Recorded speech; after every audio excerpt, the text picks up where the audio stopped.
Hey guys, a very good morning to all of you. आज है Saturday और सुबह के बज रहे हैं अभी 6। आज ऑफिस जाना है बिकॉज अल्टरनेट सैटरडेज लीव होती है, तो आज लीव नहीं है, आज ऑफिस जाना है। तो पहले उठ के थोड़ा वर्कआउट करते हैं, फिर उसके बाद ब्रेकफास्ट रेडी करेंगे। वैसे आज 5 जून है, तो आज है वर्ल्ड एनवायरनमेंट डे। तो वैसे नॉर्मली होता ही है कि हर कोई ना कोई पेड़ या कोई पौधा लगाते हैं आज के दिन, बिकॉज नेचर हमें इतना कुछ देती है, तो एक दिन हम भी उनके लिए डेडिकेट करते हैं। तो देखते हैं अगर इस रिगार्डिंग कुछ हो पाया तो ज़रूर करेंगे, बट आजकल ऑफिस में बहुत ज़्यादा काम चल रहा है, तो let's see how it works.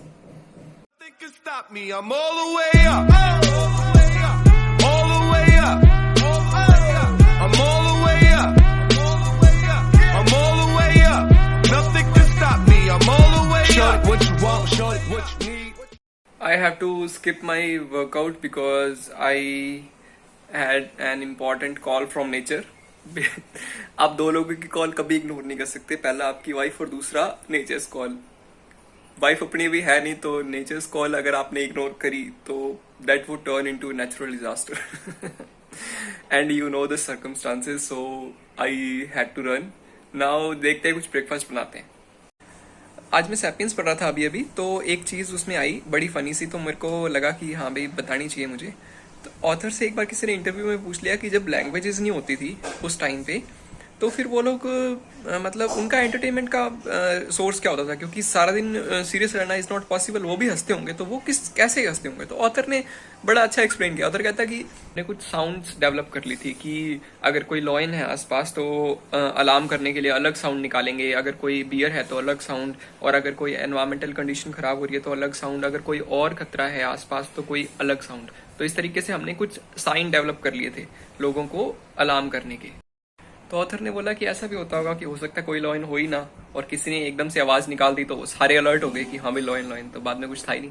तो कहता है ये भी उनके एंटरटेनमेंट का एक जरिया हो सकता है। एज आई सेड कि मैंने प्रोटीन ऑर्डर किया था, तो ये अभी अभी मिला है मुझे थोड़ी देर पहले। इसको अनबॉक्स करके देखते हैं।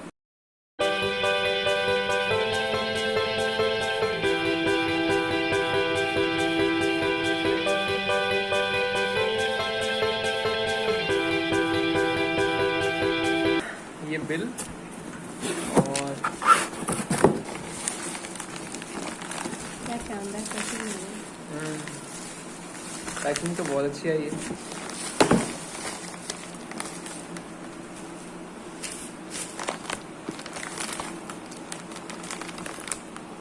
मैंने मंगवाया है वे प्रोटीन आइसोलेट। एक होता है नॉर्मल वे और एक होता है वे प्रोटीन आइसोलेट। तो आइसोलेट में क्या होता है, प्रोटीन का कंसंट्रेशन थोड़ा ज़्यादा होता है। तो जो कोई वेट गेन करना चाहता है या कुछ ऐसा है ना, तो उसको आइसोलेट यूज़ करना चाहिए। बट इसके लिए साथ में आपको थोड़ा मतलब वर्कआउट भी करना पड़ेगा, थोड़ा वर्कआउट ऐड करना पड़ेगा अगर आप आइसोलेट यूज़ कर रहे हो, आइसोलेट या कंसंट्रेट। ठीक है, नॉर्मल वे में आप वर्कआउट करोगे लेकिन उतना इंटेंस करने की ज़रूरत नहीं है, नॉर्मल में भी चलेगा। मेरा जो फेवरेट फ्लेवर है इसका वो चॉकलेट फ्लेवर है, तो मैंने वही ऑर्डर किया था। बाकी मैंने सुना है ऐसा कि स्ट्रॉबेरी भी बहुत अल्टीमेट है।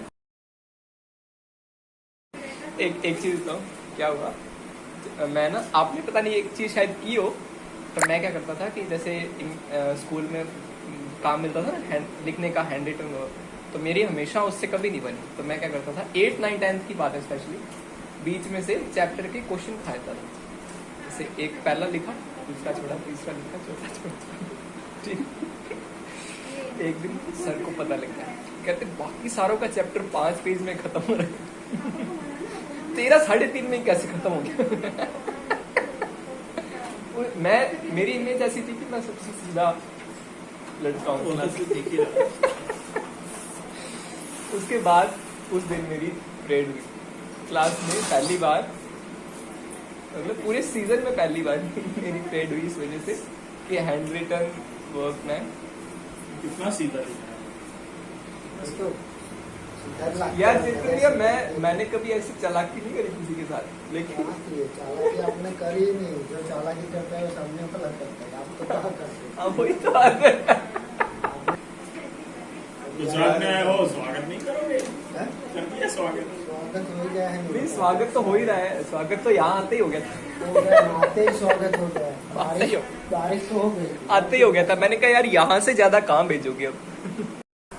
जस्ट अभी आया हूँ बैंक से, बस एक बात है, सैटरडे को जितना मर्जी काम करा लो, बंदा फिर भी आराम से करता है क्योंकि उसको पता होता है कि भाई अगले दिन संडे है, चलो अगले दिन जाके तो रिलैक्स हो सकते हैं। मंडे को कभी इतना काम हो जाए ना तो हालत ख़राब हो जाती है, लेकिन सैटरडे चलो फिर भी कम से कम दिमाग में इतना तो रहता है कि हाँ अगले दिन संडे है, चल ठीक है करते हैं। जस्ट अभी अभी छत पे आया हूँ। एक वर्ड आपने सुना होगा जो आजकल बहुत चलन में है, NPA।